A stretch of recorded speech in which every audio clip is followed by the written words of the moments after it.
Hello and welcome back. आज हम लोग स्टार्ट करने वाले हैं अर्थमेटिक प्रोग्रेशन, जिसको हम लोग शॉर्ट में कहते हैं भैया एपी। ये क्या होने वाला है आपके पेपर में टर्म 2 में आने वाला है, जो कि यार स्कोरिंग है। देखो लालाओं है, क्वाड्रेटिक इक्वेशन भी स्कोरिंग है बशर्ते आपको रूट्स मिल जाएं। नहीं मिले तो आप धराचारों लगा दीजिए। ठीक है, वैसे क्वेश्चन सिंपल आता है, आइदर आप धराचारों को अप्लाई करिए, आइदर आपको रूट्स निकालने होंगे। रूट्स का मैं आपको बता चुका हूँ, greater than 0, less than 0, equals to 0। वो डिस्कस हम लोग वहाँ पे कर चुके हैं, वहाँ पे बात गई। अब नया चैप्टर आता है एपी। इसको ध्यान से समझ लो बेटा, इसमें भी नंबर बन जाएंगे अप्रोक्स 5। ठीक है, पहले तो समझिए एपी होता है वो सीरीज जो कंसेक्यूटिव चलती है। वो सीरीज जैसे कि 5, 10, 15, 20, 25, ये क्या चलती है? कंसेक्यूटिव चलती है, मतलब लगातार चलती है। 1, 2, 3, 4, 5, 6, 7, 8, 9, 10, 3, 5, 7, 9, 10, एक साथ क्या चलती है? लगातार, मतलब जिसमें गैपिंग क्या होनी चाहिए? बराबर होनी चाहिए। तो क्या अपन लोग ऐसा नहीं कह सकते कि एपी का पहला टर्म ए होगा, फिर अगर गैपिंग बराबर है तो दूसरा टर्म क्या होगा भैया? ए प्लस डी होगा। तीसरा टर्म क्या हो सकता है? ए प्लस 2डी हो सकता है। डी को हम लोग क्या कहते हैं? Common difference. ए को हम लोग क्या कहते हैं? First term. आप कहोगे सर आया कैसे? 50वीं टर्म निकालनी होगी तो कैसे निकालोगे? तो इसका फॉर्मूला होता है T equals to T N equals to कहोगे A plus N minus 1 D. A plus N minus 1 D. और ट्रिक बता दूं, छोटी सी ट्रिक चाहिए। अरे यार 50वीं टर्म की फॉर्मूला क्या बनेगा? तीसरी टर्म के लिए क्या बन रहा है? ए प्लस 2डी। 50वीं के लिए क्या बनेगा? ए प्लस 49 डी। एन माइनस 1 ही तो करना है, 50 माइनस 1 49 डी बन जाएगा। Simple as that. बताओ जरा 100 के लिए कौन सा बनेगा?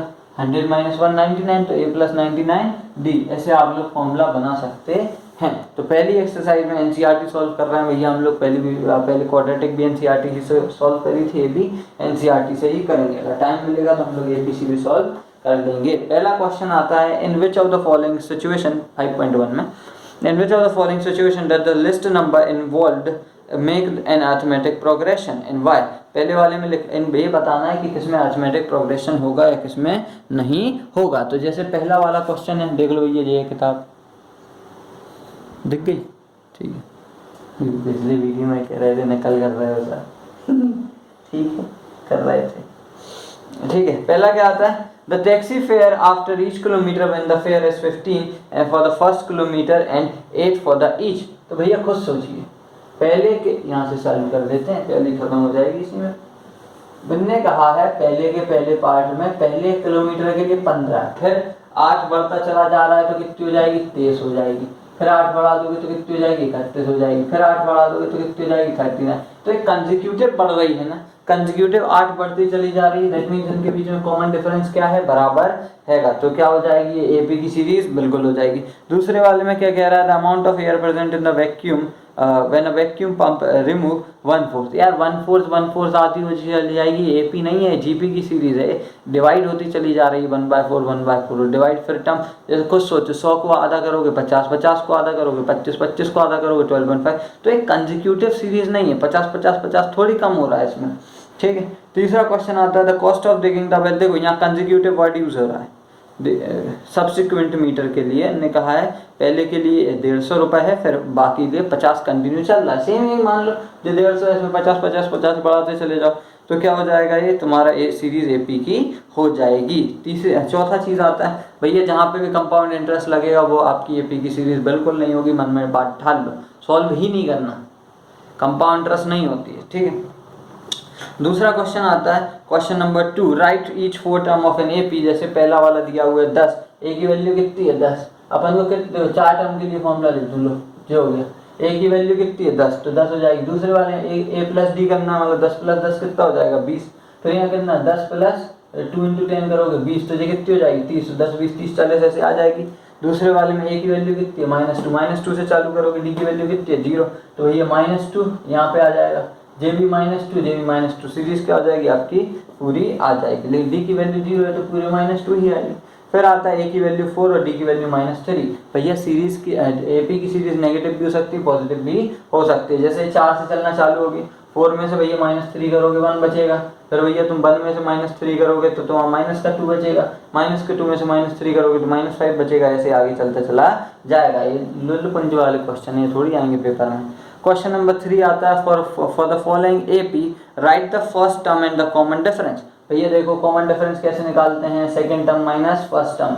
डी की वैल्यू कैसे निकालते हैं, second term minus first term. Second में से फर्स्ट को मतलब जैसे यहाँ लिखा है 3 1 -1 और -3, तो सेकेंड टर्म को मतलब 1 में से 3 को माइनस करोगे तो कितना आ जाएगा आपका, -2 आ जाएगा। किसी को भी करके देख लेना -2 ही आएगा, अगर नहीं आता है तो वो सीरीज AP में नहीं रहेगी। कॉमन डिफरेंस हर जगह बराबर होना चाहिए। क्वेश्चन नंबर 3 आई थिंक आप लोग कर लेंगे पूरा। इसके बाद आता है question number 4, which of the following are APs if they form an AP, find the common difference D and write 3 forms more. समझो बात को, यहाँ कितनी टर्म दी है, 4, सब में 4 टर्म दी है। 5वें के लिए फॉर्मूला क्या बनेगा, A + 5D, सॉरी 5वें के लिए A + 4D, A + 5D, A + 6D, A + 7D। ठीक है, वैसे 3 ही चाहिए तो A + 4D 5D 6D हो गया।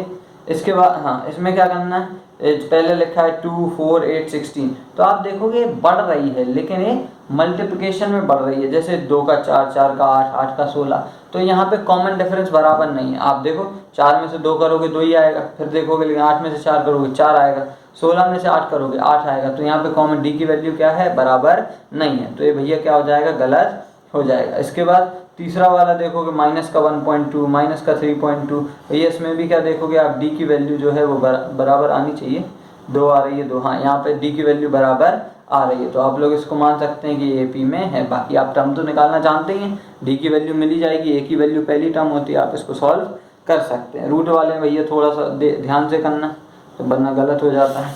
इतनी बात आपको समझ में आ गई। कठिन कौन सा लग रहा है यार, कठिन कोई तो लगे। कुछ लोग कह रहे होंगे जी XII वाला सवाल है,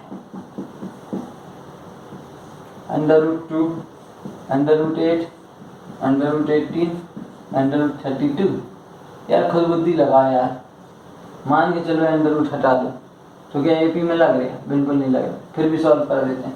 √2 इसको क्या लिख सकते हैं हम लोग, 2 √2 लिख सकते हैं। इसको क्या लिख सकते हैं हम लोग भैया, 3 √2 लिख सकते हैं। इसको क्या लिख सकते हैं, 4 √2 लिख सकते हैं। अब आप जब इसमें से इसको माइनस करोगे, मतलब 2 √2 माइनस का √2, तो इसको सॉल्व करा जा सकता है। अगर √2 कॉमन ले लेंगे तो जो हो जाएगा 2 - 1, तो कितना आ जाएगा, √2 कॉमन ले लिया, 2 - 1 आ गया, तो √2 बचेगा अकेला। ऐसे इसमें से 3 में से 2 को माइनस करोगे √2 बचेगा, 4 में से 3 को माइनस करोगे तब भी आपका √2 बचेगा। दैट मीन्स ये सीरीज किस में है यार, AP में है, तो आप लोग ऐसे गणना ना लगाएं।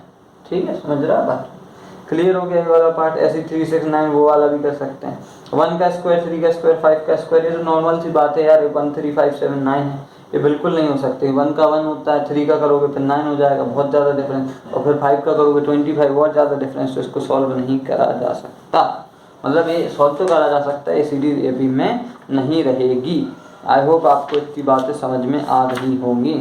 ठीक है, दूसरी वाली एक्सरसाइज आप लोग चाहें तो हम लोग चालू कर सकते हैं, रहने देते हैं, आज पहली समझ लो, फिर ये 4 बज रहा है यार रात का।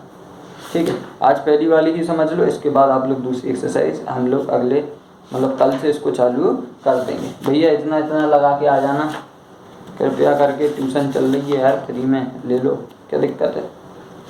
ठीक है, thanks for watching this video.